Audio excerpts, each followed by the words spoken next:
Pro Tools is recording in the background, so we're good. Yeah, We're good.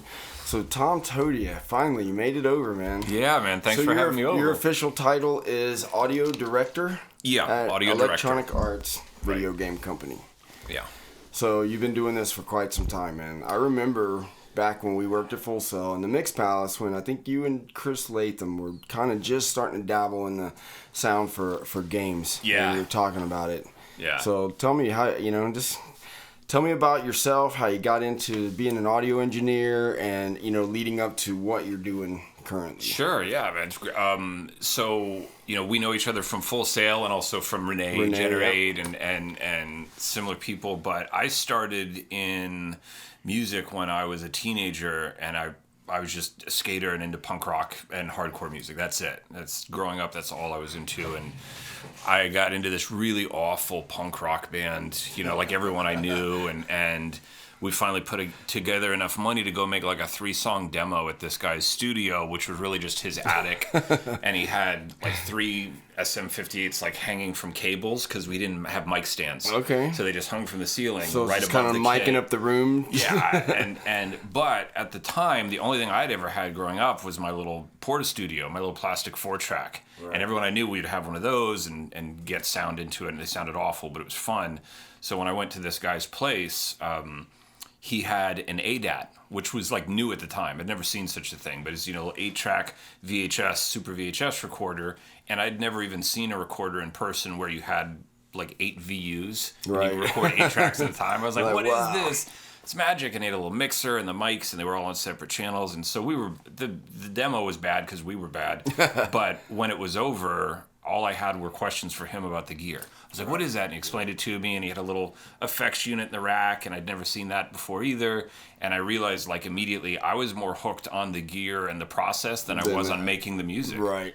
Like, I was addicted to that. You wanted to learn the technical side of things, how to do it. The other guys didn't care. I just wanted to hang out with this guy and play with his tools and shit. And he actually let me for a couple albums he was doing, and so I'd hang out with him. And then from then on out, that's all I wanted to do.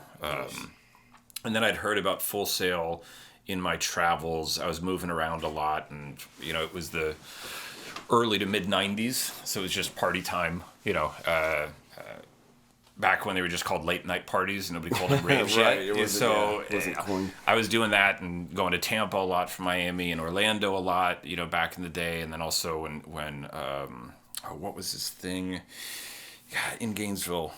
Simon's, yeah. So I never went to Simon's. It was kind of like after I moved to Florida, it was kind of the rave thing was on the downside because they ended all late night, You see, Simon's is one of the first places I ever went to. And it was the opening, night. It was a soft opening. And someone I knew had known Simon and lived in Gainesville had got one of the original holographic cards that you needed for special entrance because it was members only. And if you had that original card, you could bring up to 5 people with you, but that was it. So Simon made it so that only people he knew and people that knew his friends could come. And I thought that was the coolest thing ever. So you'd walk down this little alleyway, and at the end there's just a door with a guy standing there, and if you had the card you could get in, otherwise no. F off. And I was like, that's awesome. Wow. What kind of venue was it? It was like a little building in this downtown where there was, if I remember, it was 2 floors. Everything's a little blurry from that area, but it was 2 floors, and there's 2 separate rooms downstairs, and then there was an upstairs area, and then there was a private room, and the first night I went there was, I think it was Huda Hudi's birthday, and Simon was having a birthday party for him. So I just got lucky that I knew somebody that brought me, and I just happened to be there on a night where Simon was just giving party favors out to everybody. And so I was instantly hooked on this thing. I was like, this is how you go out and have fun. Right. Not that everything was like that. And then I went to Full Sail to just take a look at it. And once I saw rooms, I was like, give me SSL. So you went to school there, right? Yeah. What year did you go? I went there I was done in 96. Okay, so I was out by 97. There a year before me. I was there in 97. Oh, okay, right. So when did I graduate? November or October of 98. So I started in 97. I graduated October of 97. Okay, so you were graduating when I was the newbie coming in. Yeah. Whoa. My band came down from Mississippi because I had a friend that he used to fill in for guitar for us sometimes. Yeah. So he set it up for us to come down here and record. Mm-hmm. And that was first time I'd been in a really nice recording studio, going into Studio A, and it was back before it got chopped off, when it was... Yeah, I remember that, before that, we had only recorded in, tiny little, this zombie birdhouse studio in Oxford, Mississippi, and to ADAT and stuff, and was cool. But then seeing that's kind of what made me want to get into the engineering side of things and learn it, because I was just like, wow, this is amazing. It's intoxicating. The first time you see a room like that, it's overwhelming, and you either get the bug or you don't. But it's hard. I mean, if you grew up a kid in the 70s and the 80s, and you had an uncle or somebody that had a nice stereo, with big Sherwin Vegas or something, and an EQ, playing with that and hearing the sound was amazing, but then turning that into $1 million board. I had a big boombox that had graphic EQs. Yeah. I was like, what does this do, Yeah, it's just fun. And that's how I went to Full Sail and got out, and then I just did studio stuff for years in Miami mostly, but New York, LA a little bit. So pop music, mostly Latin pop. I worked with the Estefans. Did you find it difficult to make a consistent living at that, or were you doing pretty good? Or at first I wasn't making not the easiest any career money. path. No, it's not. Even when you're good, it's when I started as an intern making nothing, and I just was crashing on people's floors that would let me, and then I became an assistant engineer and made enough to kind of pay for some food and a little bit of rent on South Beach, and then eventually got to be an engineer. And the hard thing about the music business is just I got lucky because I ended up meeting and working with this guy Bob Rosa, who's a huge engineer and producer, and because I worked with him, I just went to these huge projects at the Hit Factory in New York, and I was very lucky. I was tagging along, because the music industry for an engineer is kind of like a giant shark in the water.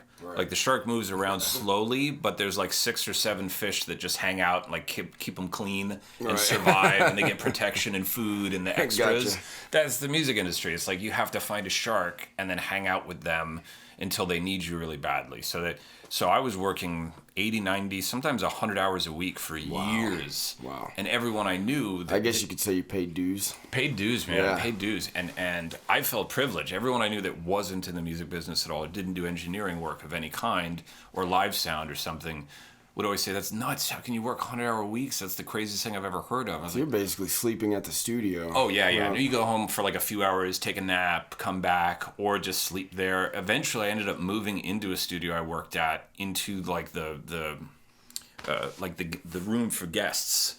So at night, when everybody would go home, I would just stay there and crash. There was a pull-out couch and save money and all that.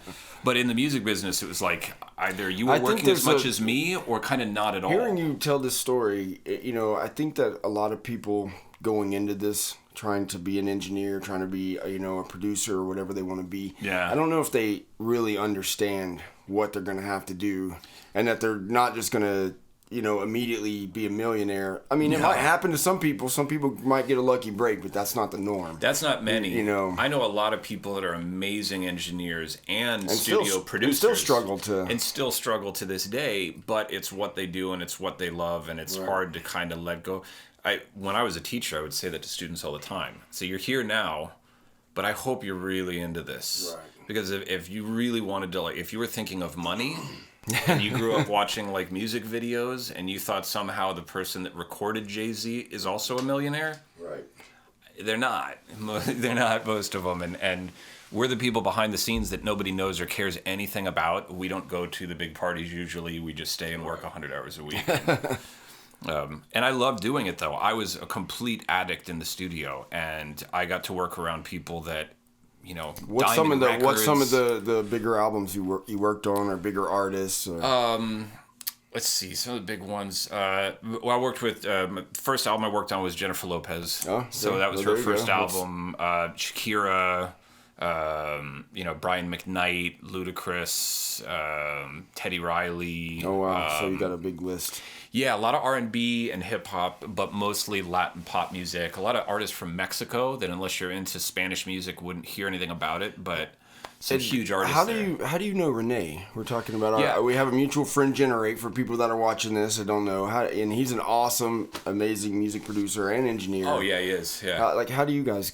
It was really weird. There was a studio I was working at down in Miami right next to the Hit Factory, because in Miami, most of the big studios, not all of them are in this music district in Little Haiti up on 150th and US 1. So there's like Hit Factory and Bogart and Audio Vision, all those studios are there. Circle House is right down the road. So the studio I was working at, that's when I was living there. And so I'd stay there all night. I had this big Rottweiler that lived in the studio with me. He was my buddy, Humphrey. And he and I would go out at night and just hang out in the parking lot and smoke. Because it's not a neighborhood. So it's basically warehouses and parking lots. So I'd just go and stand outside in the middle of the night. And the little building next to us, people were having like throwdown parties there. And I remember thinking to myself, I was already kind of past that stage a little bit. Because I'd already gotten a little bit older. And I remember standing out there one night and seeing some people coming in and out and thinking, these scrubs, this is no place to party. What are you doing in there? And anyway, it was like a local drum and bass thing I guess they were doing. Was it like 20 people maybe would be there. So it was in the middle of nowhere. And one night I just bumped into Renee. He was just standing out in the parking lot. And we started chatting. And it was one of those things where it's like Miami and like 3 a.m. So you're like, but then is he sketchy? What's happening? Yeah, you got a gun? What's going on, man? Why are you here? And he said, "Oh, I'm over here making some music." And I was like, "That's what I'm doing over here too." And from the outside, you couldn't tell that our studio was a studio because it was all big clients and they didn't want paparazzi around. Right. So it was like just a door, but when you come in, it was this big multi-million-dollar place. So I invited him in. I said, "Oh, you do audio? Come over and check this out." So he came in, and there's like the SSL room, and I turned on the big Dynaudio in-ceiling speakers and cranked that, and he just lost his mind. And yeah, we just became friends. We started hanging out after that and going to parties and stuff together. And then it turns out my wife, who I was dating at the time, her older brother was a music maker in Miami. His name was Edison Battery. It was like his name. But he did, like IDM music. Yeah. Audiker, Aphex Twin, that kind of stuff. Yeah. And he and Renee knew each other. So then it just happened one day that it turns out Renee used to hang out at my girlfriend's house. Wait, sorry, what was this guy's name? Edison Battery. Okay. Do you know Renee's former drum and bass partner? I believe his name was Ivan. Oh yeah, in Alliance. Yeah, we actually talked a couple of weeks ago. He's a pretty big time producer as well, right? Yeah. He got into pop production stuff, and then he also started like an online school for training people how to do Ableton production. Okay. And I don't know if he got a Grammy. I know he was up for a Grammy at some point. But he and I were talking not long ago. I did a talk down in Miami with the Grammy committee, and he was going to come by, and Renee hung out that night. God, what was Generate and Ivan's thing? Alliance. That's right. Yeah. And that's how I met Renee down in Miami playing at the Polish American Club. Oh, playing a drum and bass rave there. The Polish American Club. I knew the owners of that place, the guys that were in charge of it, because they would let everybody rent there. So there were drum and bass parties there. There were like trance and techno parties there. There were like underground. There was a whole down tempo scene down there of like trip hop that was really cool, and they'd have parties there too. That was the spot. Then Renee came up. He came up and played at Torque, I believe, or either he was hanging out with someone that played at Torque. I can't remember. And we all went back to my place afterwards, and that's when Renee and I really got a chance to hang out and chat about production and stuff. And it wasn't long after that before he moved up here and was sleeping on my couch, and I helped him get a job at Full Sail. I remember that, man. I remember when he was on your couch and swinging by. And Renee's just such a super cool dude, man. And do you ever tell you his story about his family first getting to the country? Maybe. That's the best story I've ever heard in my life. But he's Colombian and his family's Colombian. Amazing. His family is so cool, man. It's so nice. I used to fuck with him all the time. I'm like, you're cartel, aren't you? Yeah. We don't know. He could be hiding out. Renee's got an edge to him, right? But he told me a story when we met that they'd just gotten to the country and were in their first place, opened up the mailbox and got all excited because they got a letter. Basically said, won $1 million. And they jumped in the car and went to the bank and went right up to the cashier and the teller and just won $1 million. And his Publishers Clearinghouse they seriously won. It was real. No. Oh.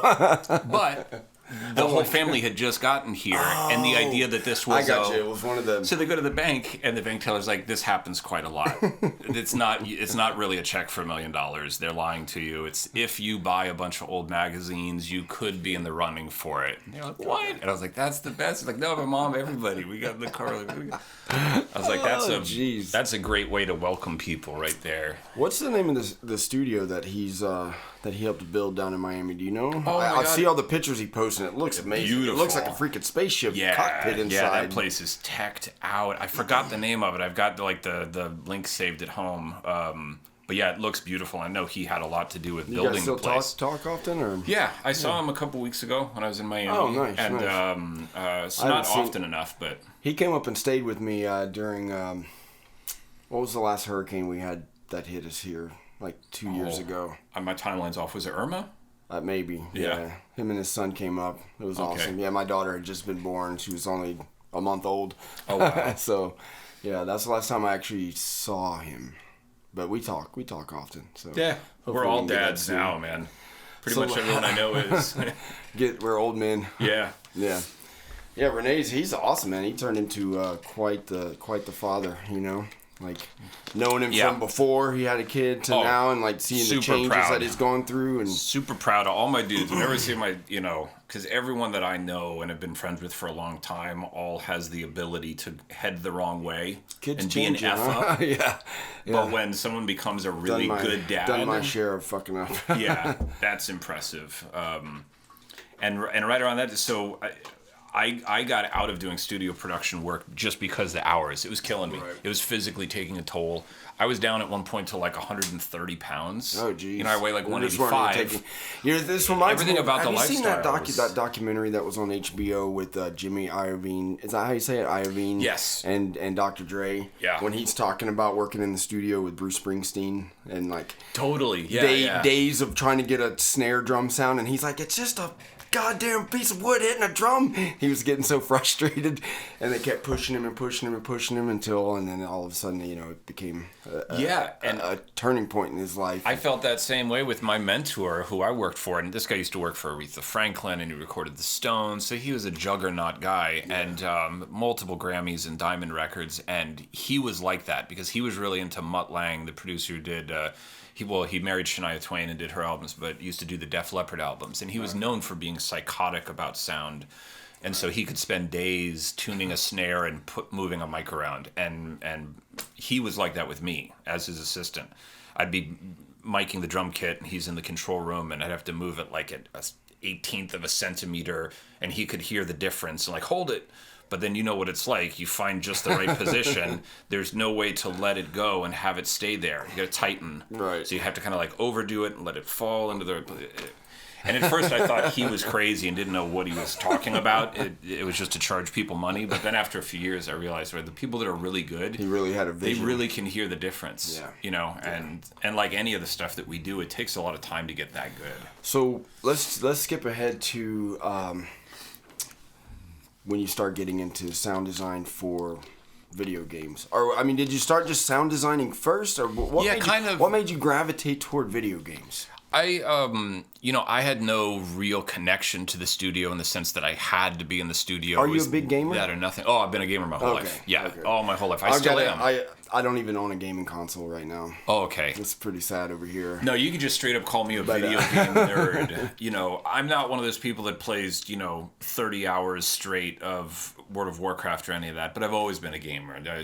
I was a latchkey kid, no dad, grew up in the 70s and 80s, right. So I had the Atari 2600 when they were still new, when I was a little kid. Yeah, me too. I still have the what was the next one, the 5200? Oh, the next one that came out after the 2600. Yeah, the update to the 5200. I think it's 5200. I still have that one. And then eventually they made the Jaguar, which nobody bought that. I have a box full of game cartridges, some of them dating back to like 78, 79. Really? Yeah. Man, game collectors, they get really into it. I still have the original Robbie mess out in the garage. kit. Oh, man, some people would pay for that, but... Yeah, I always loved games, and I never had any idea that I might work in games, but when I stopped doing music production in the studio and just said I have to recalibrate because I was getting married. Yeah. And I was like, I'm either going to do this. I remember having a horrible drag down fight with my boss at the time. We'd worked together for years, and he was nuts. He was crazy, but he was an insanely talented guy. And on my last day, I said, I can't do this anymore. And he's like, what do you mean? You can't do anything else. This is who you are. I said, no. I said, because even if I ever get as good as you are, if I get to your level, which I'm not going to, I mean, this is a guy that's been part of, he was Mariah Carey's engineer in her first album, worked for Sony. Right. So, he's a multimillionaire. I said, even if I get to your level and make the money that you do and the success and all of that and all the awards, I was like, you work 100 hours a week and you're 60.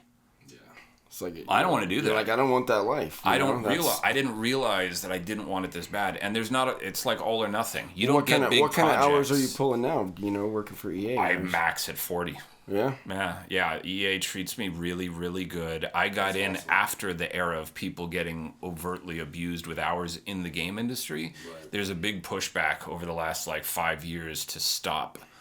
You got to balance your life to your work. Right. I mean, you there has to be a balance. Even if you love something, if you're doing it and only that, you're going to get burned out. Yeah, and I know people that all they do is their production, and they do it all the time, and they don't have family. They don't really, that's their whole world, and they really are happy doing it 100% all the time. So that's cool. Right. But not me. I need to go to a dinner once in a while, go to the freaking park. Yeah, I got to play ball with the kid, do whatever. You have to be able to do some of that stuff, or what's the point? And so I got out of that, and for a while I worked for Sony doing television, live TV, like engineering the board, and then I did some post stuff, and then I worked at Fox News in New York for a little while. Oh, really? I was a intake operator, so basically I was recording video newsreels coming in to Fox from different affiliates all over the country, and then from around the world. So they're ready for clips that people can use. Right. And then I was in A2.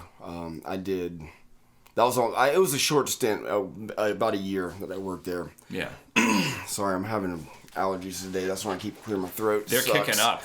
Really sucks. Yeah, man. So, but yeah, I did that for a year. I worked. I hate Fox News. I'll just go on record saying that. But when I moved to New York, I was like, I need a job, and I got a job there. So. Oh, I've worked for a number of companies. I'll take the devil's money. That I didn't like what they did, and I didn't appreciate whatever their production was or anything. But yeah, I mean, you need to pay the bills, and if you're one of those people that is so successful you can choose between a million great options and do the one that makes you sleep best night, awesome, good for you. Right. For the rest of us, we take the job. Right. But I got into games because I played games forever, and then I started playing these online games that I really enjoyed a long time ago, and just thought about the fact that I didn't think they sounded that good because they were like indie games. So I got into the world of indie video games, and it was just so cool. I thought that people could make this without being part of a big company. You must be really smart. Like, how did you get this done? And so there's this whole realm of people who were basically making games and giving them away for free. And you could get them for free, and people would just share them. And I loved them, but they all sounded terrible. So I thought that I should do sound for one of these. And then I tried to. And it was before Chris and I started doing it. And it was the hardest thing I'd ever done. I couldn't make any of it work. Did you know anything about implementing the sound in the game? No, nothing. In my head, I thought, it's kind of like doing MIDI. Right. Something has to trigger something, and when the trigger happens, you need to make sure that the right sound is attached to it. Right. All right, I can do that. I've done that before. I was wrong. It's way more complicated than that. But that's kind of cool. You just went for it, though. Yeah, I just got totally hooked on it. I mean, I did game sound for years without making a penny. It took a long time to figure it out. And what's the name of your company that you started? You Engine Audio. Engine Audio. Yeah, and you and Chris started it together, or was it just your baby? No. We started it together, and we called it Engine Audio. I liked that name because everything that we do in games is done inside of a game engine, and we were doing the audio. So we'll be Engine Audio. So you basically went from that, and you created the game sound design course at Full Sail? Yeah. So we were doing that on the side, and then we were both teaching at Full Sail at the same time. And but when I started working at Full Sail, I was just doing recording, so studio stuff. So I do bands at night and all that, and recording sessions. And then I kept telling them we need to have a game course. And then finally they agreed.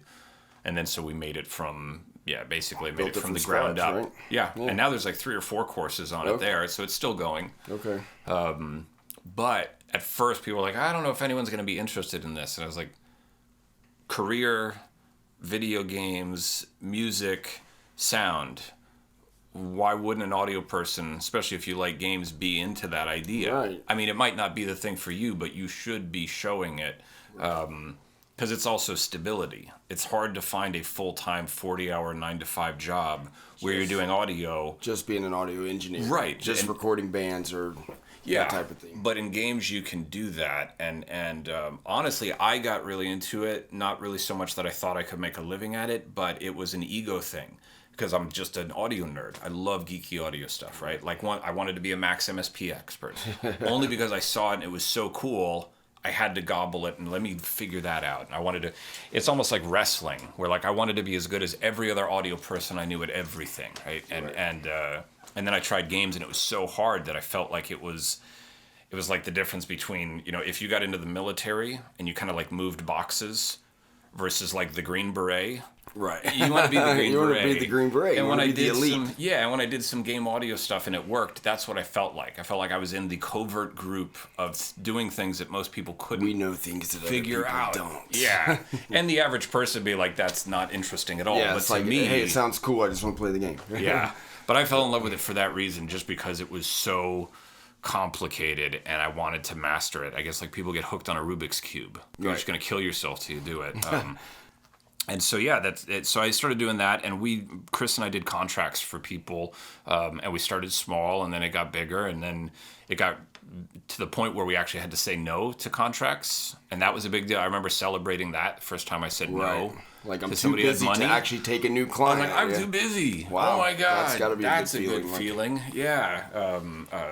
And then started doing contract work for EA, and we worked for Ubisoft and some others. But after years and years of doing contract work for EA as an external vendor, they finally offered a spot that I was like, oh yeah, I'll take that one. Yeah.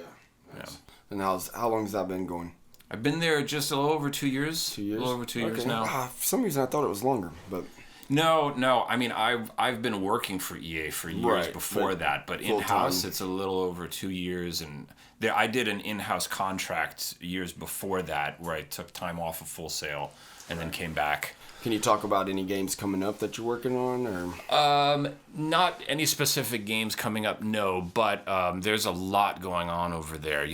Our building, we've run out of space. What's some of the past games that you've worked on? Well, with EA, I've worked on Tiger Woods Golf, NCAA football, Madden NFL, NBA Live, Rory McIlroy, which was golf after Tiger was no longer okay to market. Isn't he back? Now he is again. Now it's okay Didn't again. he win a tournament? Or Yeah, he's Tiger. It's unbelievable, this guy, like his resilience.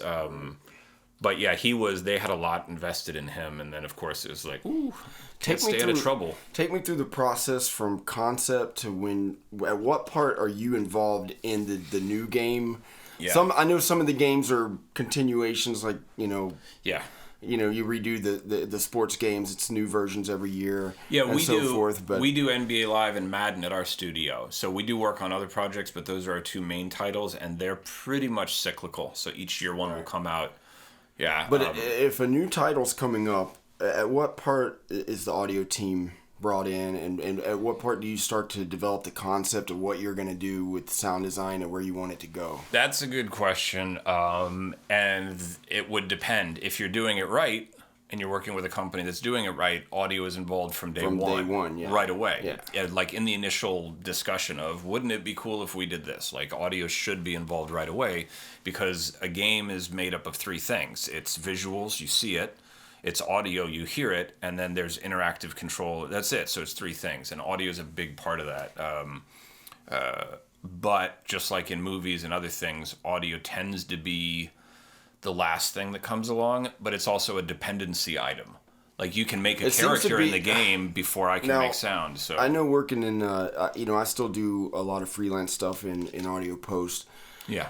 A lot of independent films, and audio always has the lowest budget. Yes. It's like, oh, well, we've got $1 million to shoot this and edit it, but we've got $5,000 to do sound. Yeah. It's like, what? how does that work? Yep. Is it like that in game? I mean, probably not with EA, but when you were doing independent stuff with Engine Audio. Yeah, independent. I mean, with small companies, it's always a battle for audio. And in the beginning, when you start your business, your company, and you start doing freelance work, and you get from the point where you're not getting any contracts, and then you have to negotiate with people, it gets really tricky. And I used to hate talking about money. That's like my least favorite thing to do. Like, I want money. Yeah. I just don't want to talk about it. Right. Just send it to me.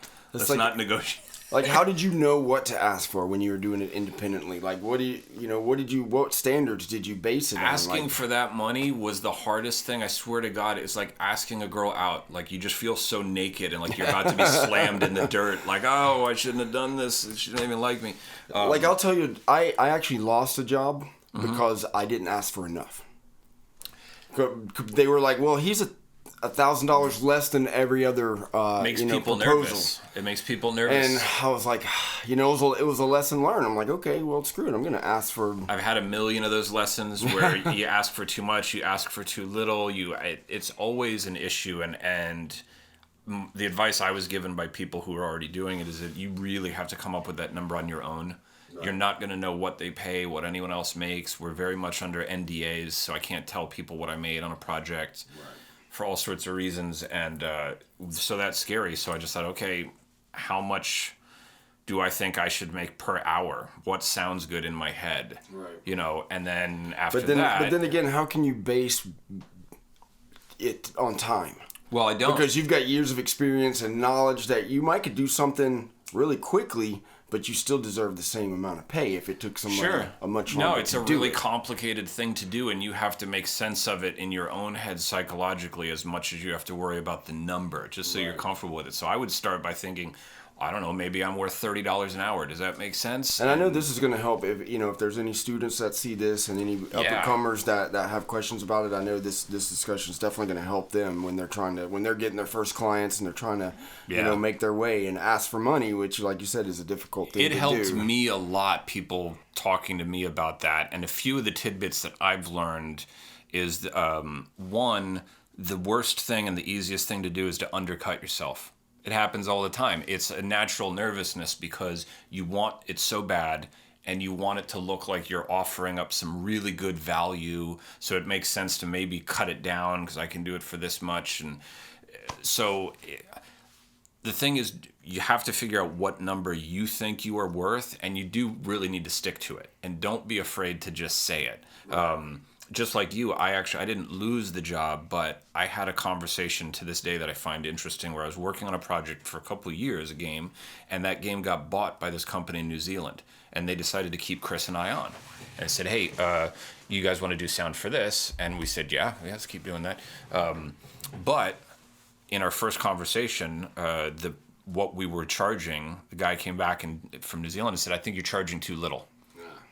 And I thought, are you tricking me? What does that mean? You want me to ask you for more money? Do you want to give me more money? But his explanation, I was taken back by that. And he said, look, I don't think you're charging enough, and I can be a real difficult person to work with, especially near the end of a project. Oh, wow. That's brutally honest. Yeah, he's like, and I need you to figure out what your number is, that whether you like me or not, you're not going to walk away from this because it has too much value in it to you. So we need to find that number and make sense between us. And I was like, wow, okay. Yeah. Never thought of it that way. You're right. $1 million.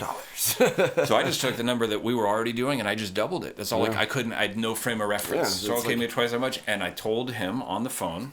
And so basically, he said, yeah, good. So basically, he's saying, give me a number that's going to make you put up with my shit that I'm going to throw at you. Absolutely. He's like, because this will get to the point where you won't want to deal with me anymore. You're going to hate me, and you're going to want to walk out, but I'm going to pay you enough that... Let's talk about it's going to be okay money. It's going to make it worth it for you. And I doubled it, and he immediately said, okay, yeah, good. And I was like, man. Why didn't he just come at you with that and say, listen, I'm going to give you double? Well, psychologically, it makes sense now because he got me to where I thought I was gaining a tremendous amount of something, and if he came up with a number that was higher than that, he'd be losing out. Right. So I actually learned a lot from that little exchange. You think he would have paid you more than you asked? Yeah, oh, yeah. The way he said it. Yeah. He'd be like, didn't even have to think about it. Yeah. Yeah, good, done, let's do it. But, what you came to worked out for both of you. Yeah, totally did, and we still have a relationship to this day. Chris still works for that team sometimes. I'm under non-compete, so I can't Is work Chris outside still of over EA. at Full Sail? Is he still? Yeah, he teaches online game music. That's his course that he wrote. He made that one. But I have a guy who's contracting at EA that's a buddy of mine, and he contacted me to ask the same kind of question. And he actually has just as much experience, if not more so than I do, but not in this field. And I told him I have never had asking for too much go wrong. Right. Never. Once I started asking for what I thought I was actually worth, and if we don't agree to this, I'm not going to do it. When you get to that point, then it's really easy to look someone in the eyes with confidence, say, here's the number. Yeah. Not like I'm negotiating. This is just what the number is. And the worst I've ever seen is someone kind of like open their eyes a little bit and be like, well, we weren't thinking that. That's like the worst that's going to happen. If you ask for too much, it's not like someone's going to say, oh, you know what? That's insulting. Deal's off. I don't want to talk to you again. Like, no one's going to do that. Is Hunter Manning still at Full Sail? I don't know. No, I don't think he's a teacher anymore. I think he's still like in the administration. There's something that he told my class when I was a student there when he was doing, it was the electronics class. I don't remember what it was called at the time. Just this basic soldering and circuit boards and stuff. If you don't ask, the answer's always no. Yeah. And that's always stuck with me. That's always. Right. Yep. Like if you'll never get what you don't ask for. Anytime you're afraid to ask, just think if you don't, then you've already got your answer. It's right. So. And like I've seen this too with other people. Like the worst that's going to happen is someone might laugh.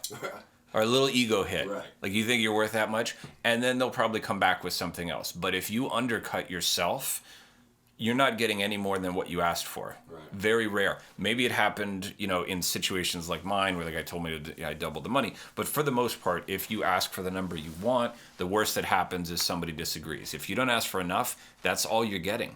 Yeah. And because you know audio, I can look at a project and say, okay, I think that's this many hours of work.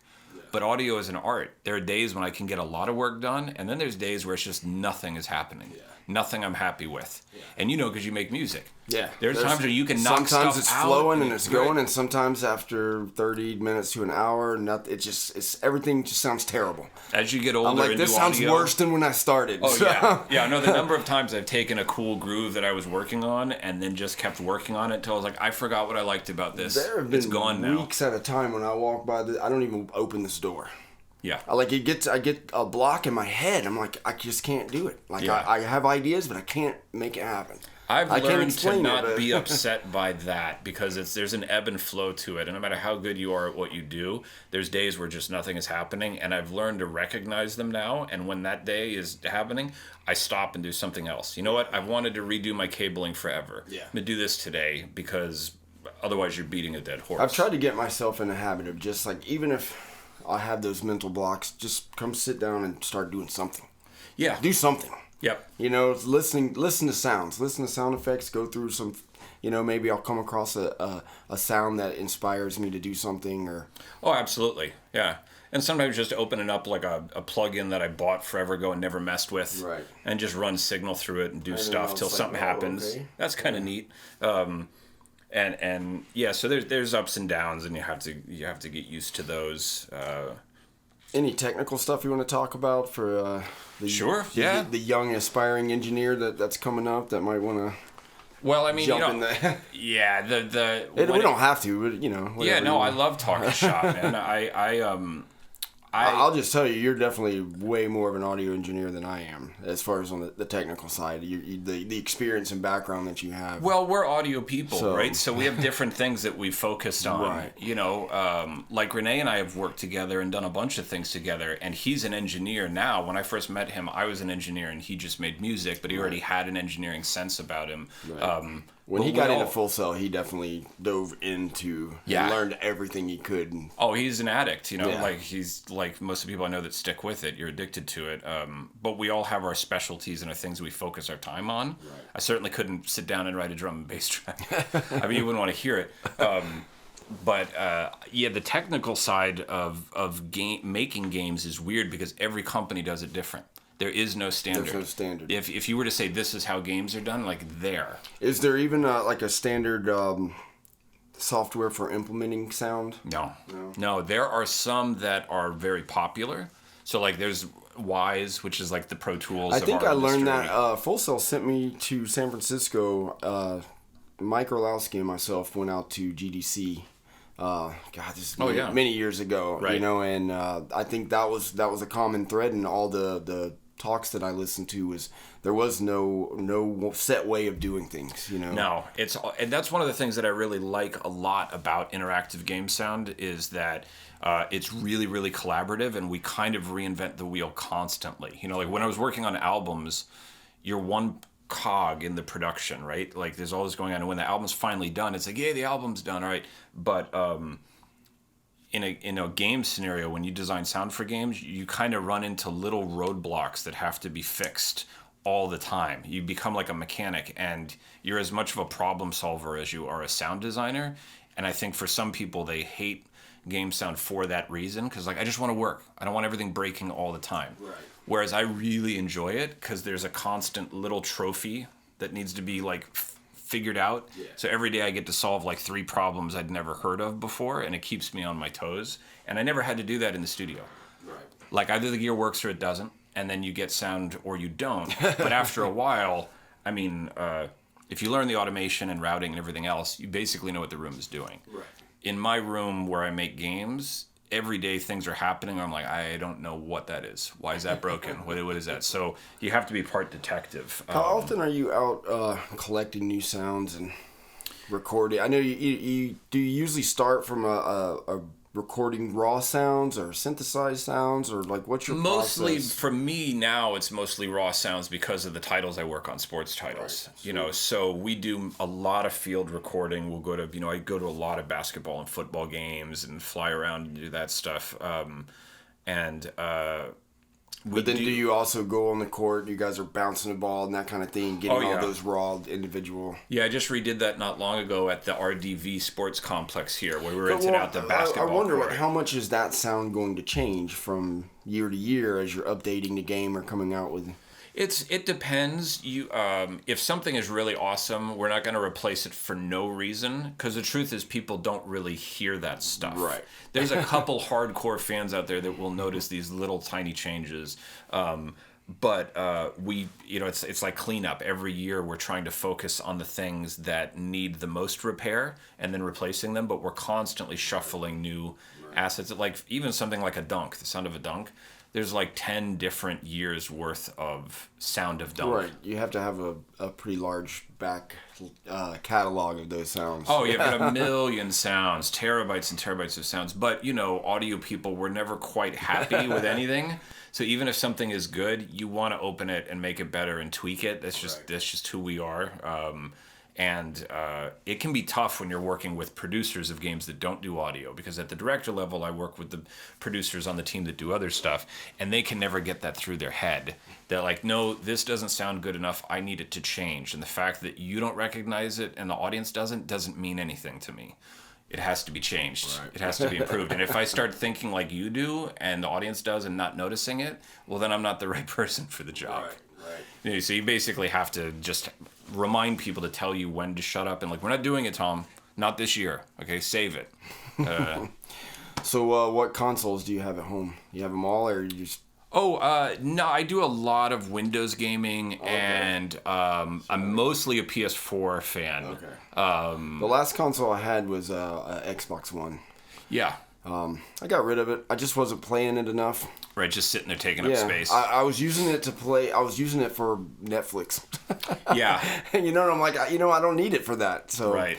I have been thinking about, getting back into getting a console or something. I don't know. I like gaming, but, I can't. Well, if you do, the new consoles are coming out next Christmas. What would you recommend for my daughter's 2.5?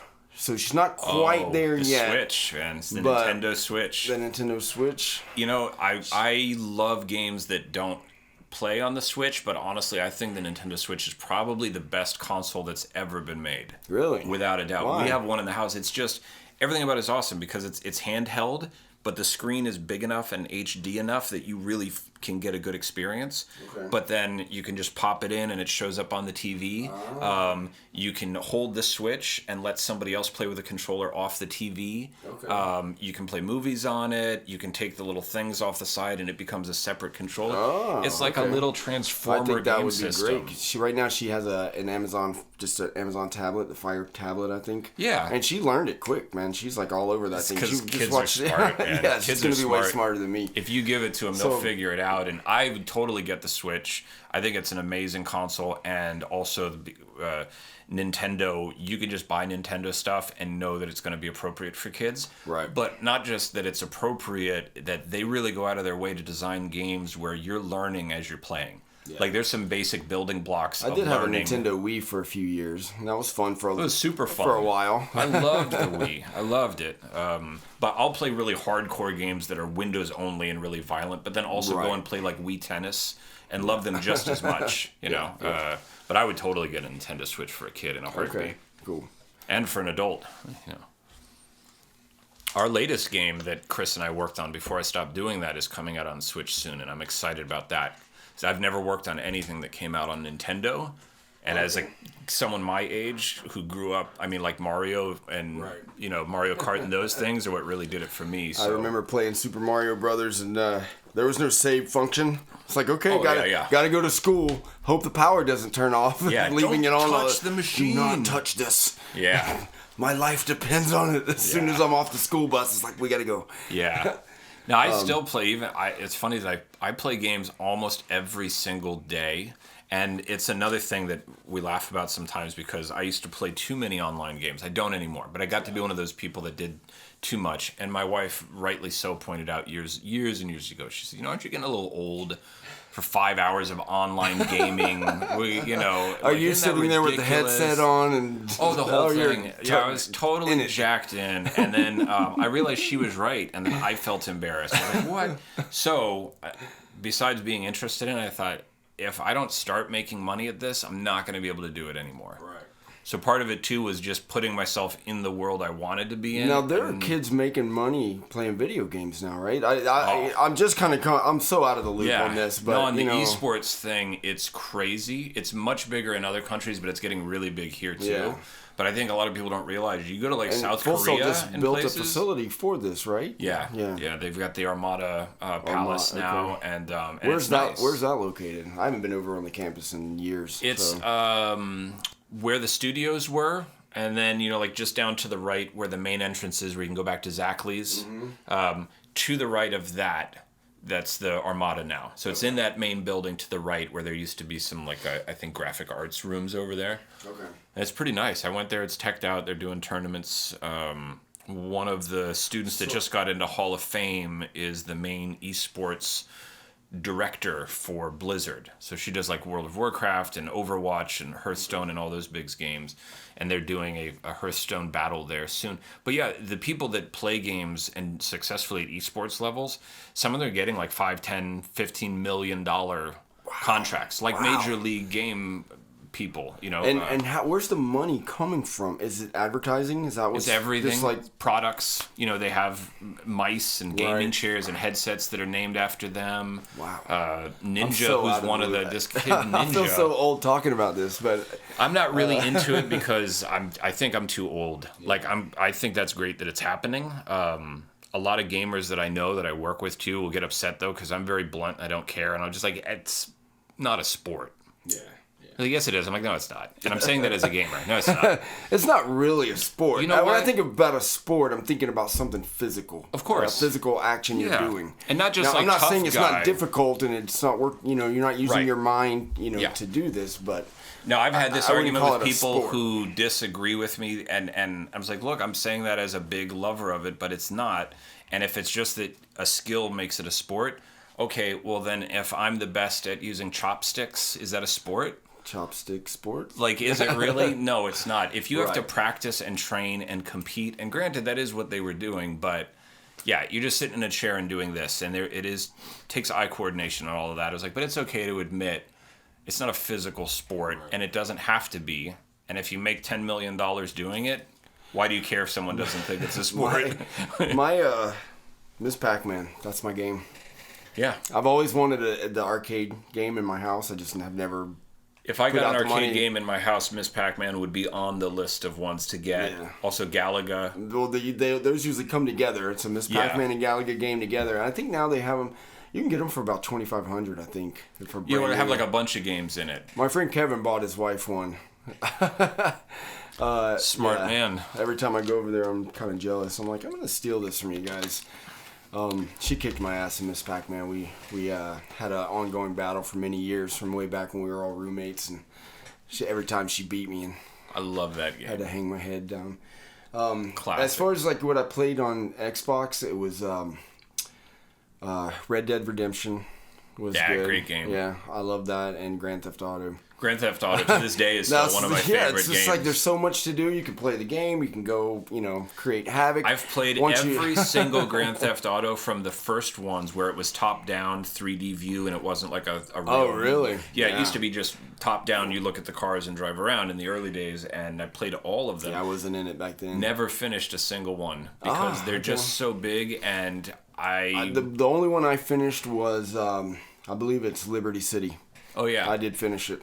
I finished the game, but I only completed 98% right. of stuff in the Finishing game. 100% it got of to a a Grand point Theft where it's is like, crazy. okay, I'm just going to get some weapons and go on top of a building and start sniping people and then see how long I can outrun the cops. And That's what I like about Grand Theft Auto is just see what damage I can cause and get away with, or people will like build the crazy mods for it that are fun. What do you think, in your opinion, makes a great video game? Well, that totally depends on the audience, right? Right. But what makes a game, first of all, is I know this is an open-ended question, but... Yeah, but the basics, it should be functional. Unfortunately, a lot of games come out with too many bugs. Yeah. I remember when I I played Assassin's Creed for a little while. Yeah. And it might have been it might have been the first one, I'm not sure. But I thought that the way the character and everything moved in the game was amazing, and the way it looked was amazing. But then I felt like I was doing the same thing over and over. Yeah, and I got bored with especially got repetitive. I got to recorded the cannons, Chris and I and a few people for Assassin's Creed 3. Oh, nice. Where they went back to like the Civil War. Yeah, I've seen you post a lot of weapon sound recording. I did a lot of weapon sounds in the beginning because I always grew up. I mean, I'm a Florida boy, so I grew up shooting and was never afraid of shooting. Right. And the idea that somebody would pay me to record stuff and fire weapons I could never afford to, and they'd pay for it, I want to do that. Nice. So that was really fun. I haven't done any weapons recordings in a long time, but they were definitely fun. Nice. So going back to making a great game. Yeah, making a great game is... Functionality. Yeah, functionality. Story. Understanding your audience, like anything. It's just like a DJ. Like you got to know who's in the room and what the vibe is and what people are there to have fun with. And I'm a firm believer in giving people what they want and giving it as much of it as they want. So... If you're really a basketball fan and you want to play a basketball game, but you want the game to be insanely realistic because you're a hardcore basketball fan, you have to give them that. If it's more of a random title and you can do crazy stuff where there's low gravity and you could do backflips, find that audience and give that to them as well, and try to make it bug-free. And try to do something new every time. Just try and do something new. Like if you're making a racing game, don't just make it look cool and it's a racing game. Like, what's new and interesting about yours? Right. You have to have a sound and a look and a feel that's sort of unique. So what draws you to the online games and PC gaming? Are you a Fortnite guy? No, I don't like that game. World of Warcraft? It's too hard to play. I don't play World of Warcraft, because it's too time involved. I remember my old roommate many years ago when... WoW first came out, and he was totally hooked on it. And when I heard him say that he was spending real money to buy game money, I was like, I remember I ran in my room and got my Monopoly board, and I was like, here you go, give me some real money. You can take all this. That's funny. I thought it was crazy. It was just a crazy concept to me. And it was the first time I had heard that. That's a big problem in our industry right now is money. Especially at EA, we get clobbered for that, for no real reason. But, the bigger you are, the more of a target you are. Right. Anytime you're working with a big group, they get the most hate. Nobody really fires down. Would you say EA is the biggest, or definitely one of the biggest game companies? Or? It's EA and Activision are the two biggest game Activision? companies in the world, as far as like financials and size and scope. Right. Where does Rockstar stand in the? Rockstar is a Take-Two studio, so Take-Two Interactive runs them, and also very, very, very big. I mean, you're talking about a handful of the biggest ones: Ubisoft, Take-Two, Activision, and EA are pretty much the. And are you friends largest. with people in the industry that work for all these companies? Oh, yeah, I'm sure yeah. by now you've been in it long enough. It's a small industry. I mean, it's somewhat small, but because we're all techie, nerdy people that do it, there's a lot of online communication through Twitter, through channel groups in Slack, stuff like that. Right. And, audio people, we just love to talk shop. So we usually reach out to each other, and I can't count the number of people that I'm friends with but have never met in person, and in the game field. But no, there's not a lot of...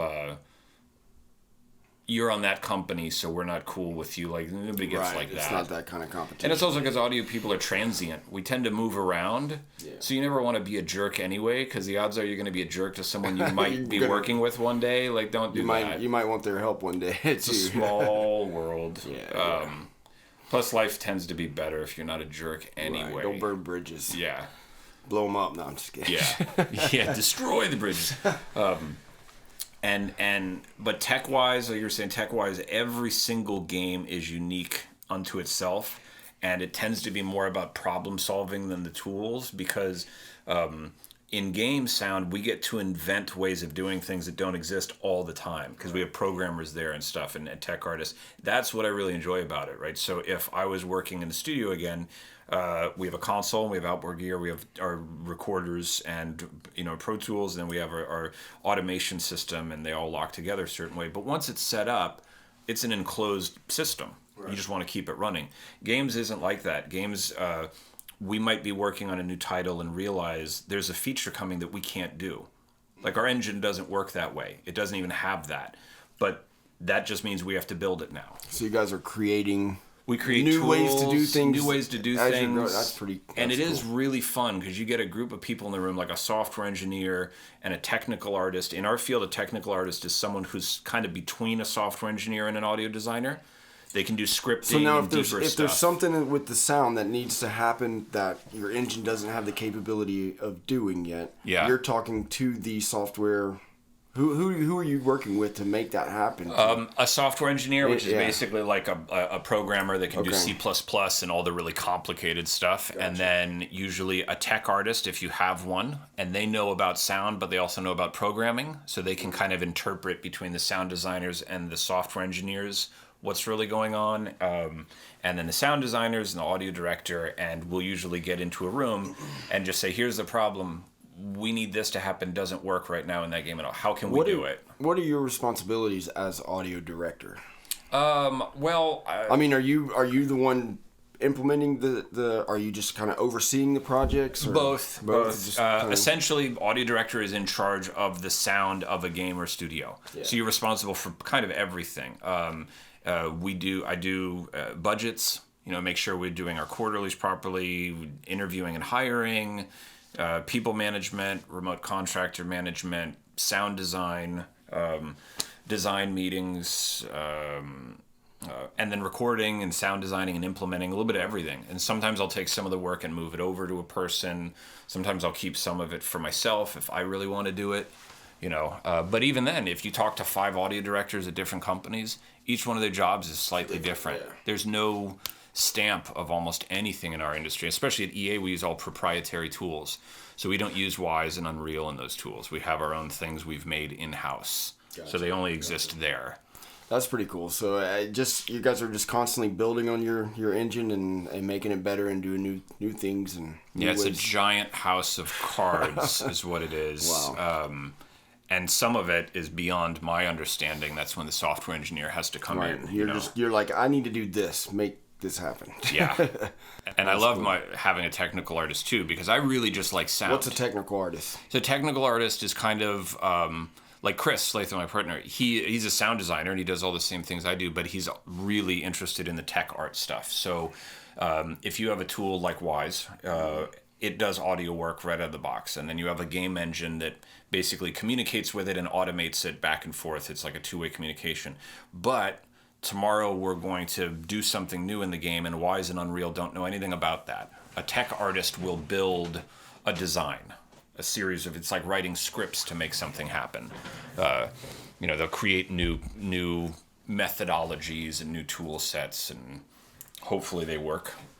Sometimes they do. Sometimes they take a lot of time and effort, but it is. Oops, I turned that off. That is one of the things that I definitely dig about games, is not just designing sound, but figuring out how to make the things that you design actually work, and play back, and then tuning it. That's one of the more interesting parts of the job, because it keeps you on your toes. Yeah. Constantly learning and growing. Yeah, you have to, or you get stagnant, and then someone else is going to come along and do it better. And you get to work with a lot of cool people, because the team, at least our team, is huge. There's 700 people at Tiburon. Mm-hmm. So I've been there a few years now. I still haven't met a lot of the people there, and we're moving downtown in about a year and a half to a new building. Are you guys moving over to the, what is it, the Creative Village? Yeah. Yeah, we just had a meeting with the architects, and we got to talk about the sound, and the building's incredible. It's going to be close to 1,100 people, I think, now. You got to let me come tour the facility sometime, man. I'd love to come check it out. Anytime you want, you can come over. Yeah. I even thought about asking if we could do this at EA, but I didn't want to. Oh, yeah, EA they have some very strict rules about what we can and can't do. But yeah, man, no, anytime you let me know when you're available. And just telling people that I was going to have you over, I'm like, and a lot of gamers, they don't know that we're friends for many years and known each other for a long time. They're just like, wow, fuck, how do you do that? How do you get him over? I'm like, he's a fucking awesome dude, and he wants to come talk about what he does. Oh, I love talking about audio shop, and getting into the industry for people that are interested. There's so much money in games, right? It's like $100 billion a year industry. There's lots and lots of avenues. It's just a lot of them aren't obvious, so like an in-house job that pays really well and is established, that's a goal you can get to eventually. But there's so many ways to meet people online and make money, and Chris and I, most of our contractors, we would just go to sites where people are making games. Are you still doing your company? Is that still going? Or yeah, I'm a silent partner now. I'm a silent partner now because I didn't know if that was a conflict of interest, or I'm sure you have a contract with EA. Or yeah, I'm on a non-compete with them, so I can't work on any games or virtual reality projects. I can still do like sound effects libraries and other audio things, write books or whatever on the side. But nothing that's going to be direct competition to your right. Yeah. Gotcha. So I had to be a silent partner and leave Engine Audio, and I'm just part owner of it. But the last project that Chris and I worked on together is coming out, and it's probably the biggest thing we've ever worked on as Engine Audio. Okay. And I'm psyched about that. And that's kind of what I used to tell students all the time when I was a teacher, is that if you're at the point where you don't have any money, or like you don't have a job right now, but you want obviously a job in the industry, and you go and look and they say, you need to have at least 10 years experience, whatever it is. Right. And you're like, well, how am I going to get experience if I don't get the job? Just catch-22. Maybe it just means you're shooting a little past where you're at right now. That happens, So the number of people making games that they're giving away for free, they're making iOS titles, they're making little games with 2 people. They're everywhere, and they don't have the budget to pay an audio professional. But they need good sound. Right. That's a great opportunity, right? So instead of just saying, I don't have work, what you need to do is get better at what you're doing, get really experienced, like anything. It's like when I first started DJing, this is like 1988, 89, when I got turntables, started playing with it. I was terrible and terrible and terrible and terrible. And then eventually I could mix 2 records together harmoniously. And I swear it was like I just opened up the heavens when it would work. Like, yes, I do it. I'm successful now. But you got to keep doing that until you get good enough. Yeah. There's nothing worse than like getting a gig and going out and it's just train wrecked because you're not ready for it. Right. So it's the same thing in game sound. If you want to get into it and you want to do it, you want to make music or sound design for games, find the people that are at your level, beginners. They're getting started, and work with them for free, because you need the experience and you need to network. Those people might own a company in 5 years. As they start building their reel and their experience, they can start getting paid. Yeah, you don't have to. I did a bunch of gigs in music and games for free in the beginning. I wouldn't do it anymore, but when people say, "Oh, never work for free," and I'm like, I don't know if I can say that's good advice, because I worked for free in the beginning because nobody would pay me. So it's like saying, I'm not going to work until you pay me. Okay, well, then you're not going to work at all. Yeah, exactly. Because no one's going to pay you right now. So you're going to just sit there and do nothing? No, you got to go hit the gym. So it's like, do you really love this? Do you really want to do it? Yeah, then you're not going to walk away. Then you're going to do it. And you could do it alone at home, and then no one knows you, or you could do it with someone else that's in the same spot, and now you're networking and learning and building up a repertoire. So that same person might be working for a big game company one day. Right. And it's not like they're doing you a favor either. Keep in mind, too, if you're going to release something on the iTunes store, a little iOS game or a little internet game, whatever it is that you're making, you might not have any money to pay me right now, but what you do have is a title. So it's like, okay, you know what? I'll do all the audio work for you if you give me 5% of this game. And then if the game sells well and does well, okay, there was good sound in, and I get some of that money. And if the game doesn't sell or make any money, okay, you don't owe me anything, but we all learned and networked. So there's a lot of value there. Even though you might not have cash now, you have potential. Let me have a piece of that. So that's great lessons for any up and comers that are watching this. And it's out there, and a lot of people don't do that, but that's the truth. Like and you can tell people, if you give me part ownership, I'm now an investor, not an employee. And I feel even more connected to this thing. And I'm going to put in the Saturday nights. I'm going to go extra because it's part of me. I own this. This could do well. And not enough audio people see those business avenues. Right. They're just looking for the cash and the paycheck. And if they don't see it, never mind. Yeah. I remember after I graduated from Full Sail, I was working at Mars Music. I don't know if you remember Mars. I worked at Mars. Okay, cool. Briefly, yeah. I worked there for several years. But I remember a Full Sail student coming in, and, we're talking. I'm the salesman. He's in there talking. And, I'm like, I graduated from Full Sail. And he's like, what you doing working here, dog? I'm going to blow up, man. I'm going to blow up. And I was just like, he's kind of like insulting me. I'm like, well, I have rent to pay. I have, I have to drive. I need money to live. And I'm working on my skills at the same time, So that's what I'm doing here, But if you blow up, then good for you, dog. Blow up. A lot of people have that mentality, it's like, if you're like a rapper. Honestly, looking back to those years I worked at Mars Music, I learned more there. Than I did the year at Full Sail that went by like that. Yeah, you learn a lot about gear. You have to hook a lot of things up. You have to troubleshoot a lot of things. I took the MIDI class and I got out of there and I didn't know shit about MIDI. I didn't understand it. Right. We're talking about bytes and bits, and I'm like, I just want to plug a keyboard into a computer and make it work.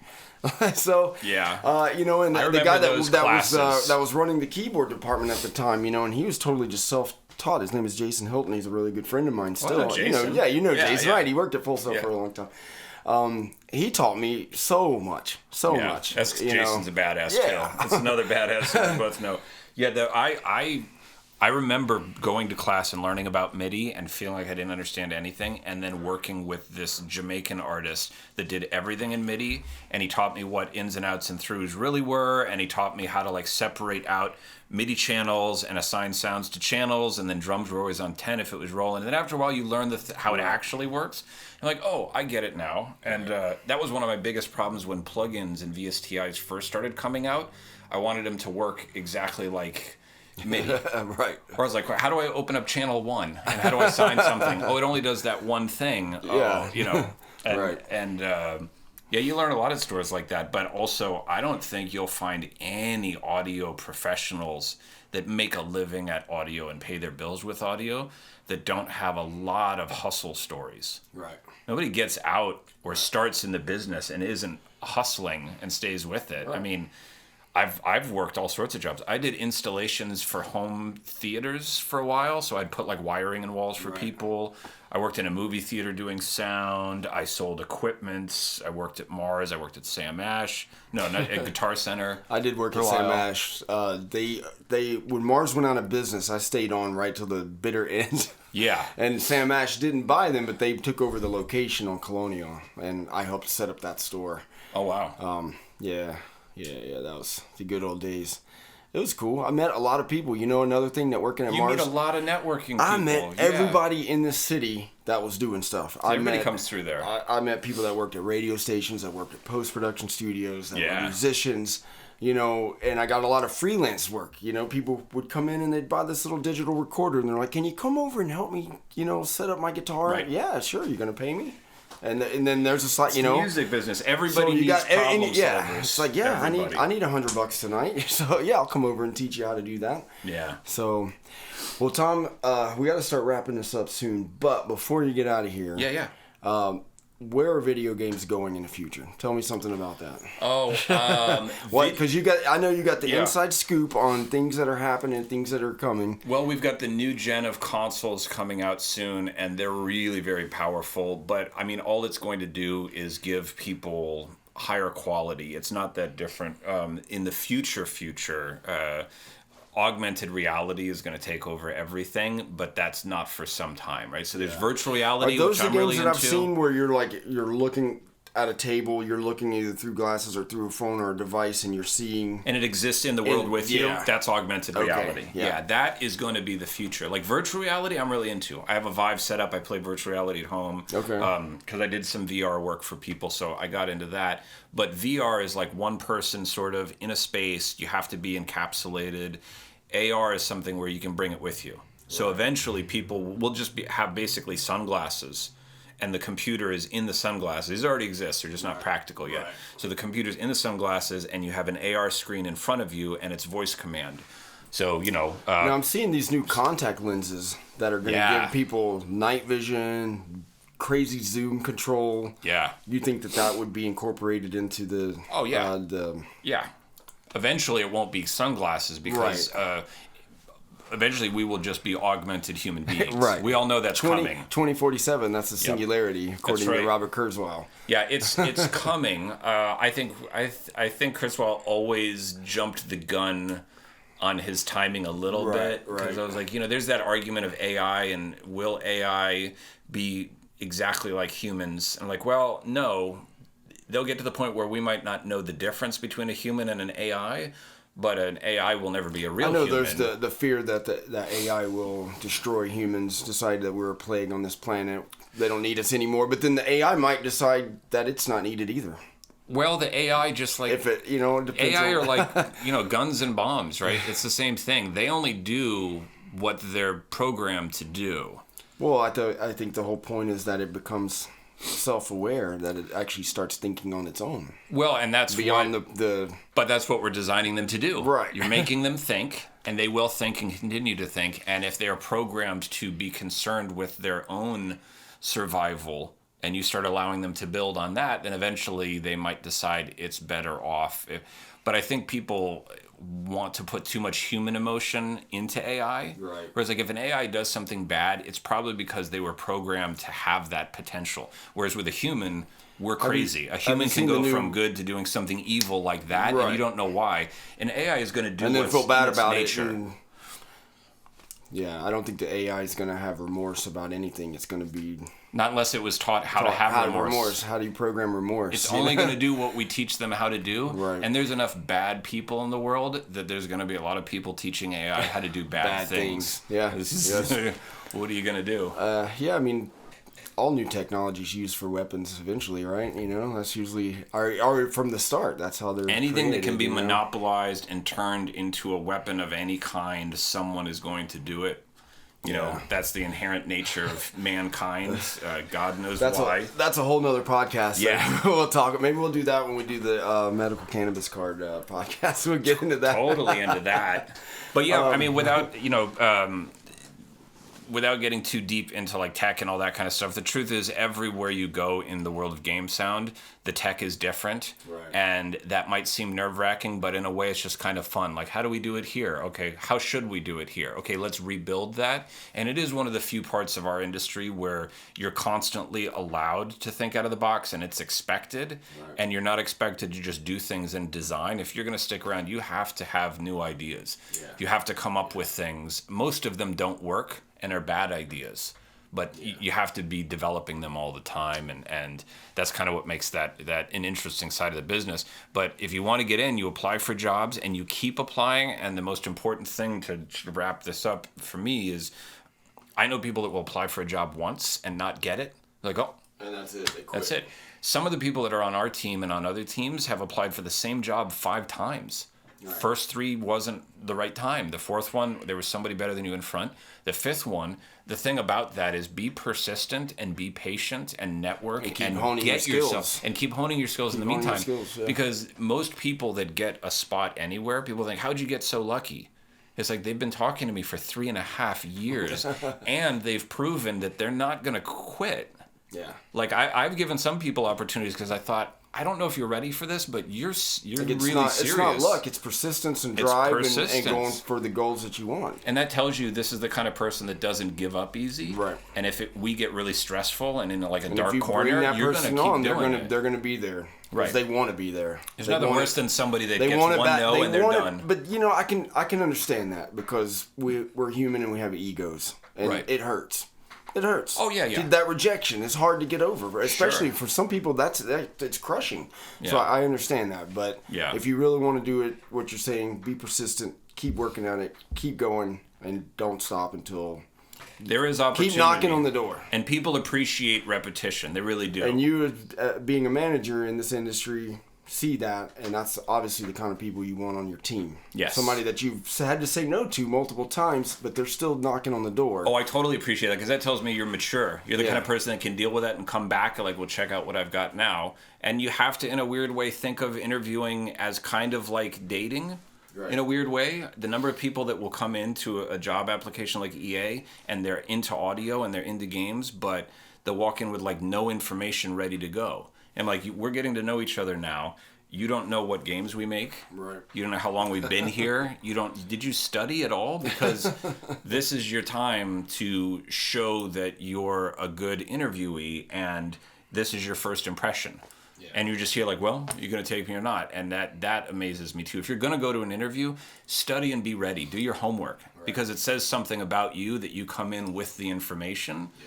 As opposed to like, so what do you do here? I'm like, no. I want to make video games.